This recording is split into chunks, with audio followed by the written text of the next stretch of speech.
एक बार की बात है, शिवजी के दर्शनों के लिए दुर्वासा ऋषि अपने शिष्यों के साथ कैलाश जा रहे थे। मार्ग में उन्हें देवराज इंद्र मिले। इंद्र ने दुर्वासा ऋषि और उनके शिष्यों को भक्तिपूर्वक प्रणाम किया। तो दुर्वासा ने इंद्र को आशीर्वाद देकर विष्णु भगवान का पारिजात पुष्प प्रदान किया। इंद्रासन के गर्भ में चूर इंद्र ने उस पुष्प को अपने ऐरावत हाथी के मस्तक पर रख दिया। उस पुष्प का स्पर्श होते ही ऐरावत सहसा विष्णु भगवान के समान तेजस्वी हो गया। उसने इंद्र का परित्याग कर दिया और उस दिव्य पुष्प को कुचलते हुए वन की ओर चला गया। इंद्र द्वारा भगवान विष्णु के पुष्प का तिरस्कार होते देखकर दुर्वासा ऋषि के क्रोध की सीमा न रही।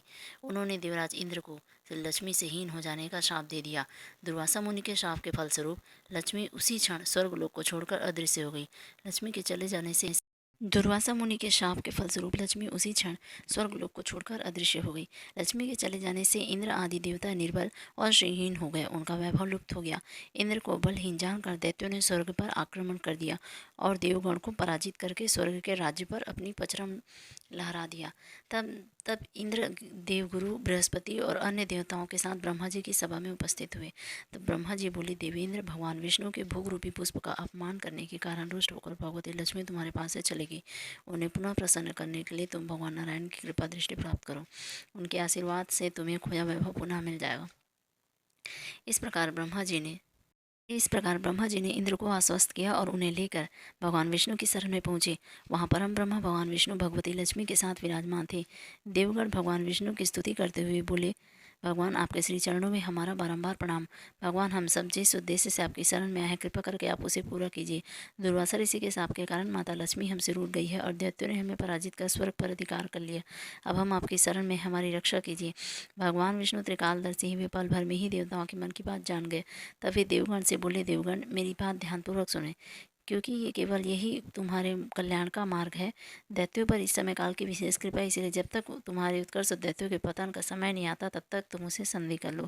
क्षीरसागर के गर्भ में अनेक दिव्य पदार्थों के साथ साथ अमृत भी छिपा है। उसे पीने वाले के सामने मृत्यु भी पराजित हो जाती है। इसके लिए तुम्हें समुद्र मंथन करना होगा।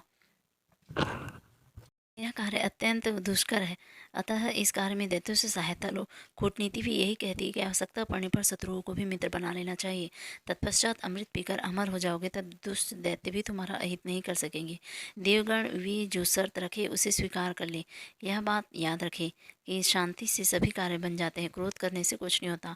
भगवान विष्णु के परामर्श के अनुसार इंद्रादि देवगण दैत्यराज बलि के पास संधि का प्रस्ताव लेकर गए और उन्हें अमृत के बारे में बताकर समुद्र मंथन के लिए तैयार किया। समुद्र मंथन के लिए समुद्र में मंदरांचल को स्थापित कर वासुकी नाग को रस्सी बनाया गया। तत्पश्चात दोनों पक्ष अमृत प्राप्ति के लिए समुद्र मंथन करने लगे।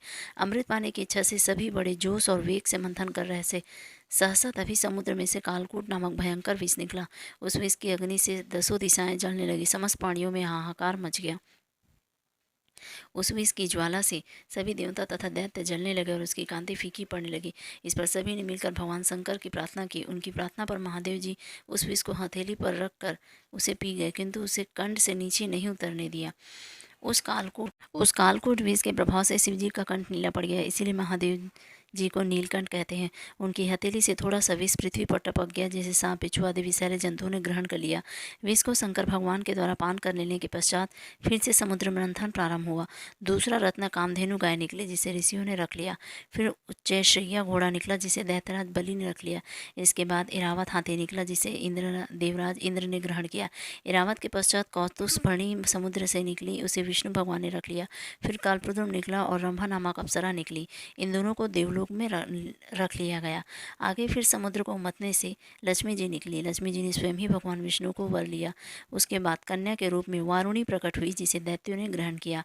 फिर एक के पश्चात एक चंद्रमा, पारिजात वृक्ष तथा शंख निकले और धन्वंतरी वैद्य अमृत का घट लेकर प्रकट हुए।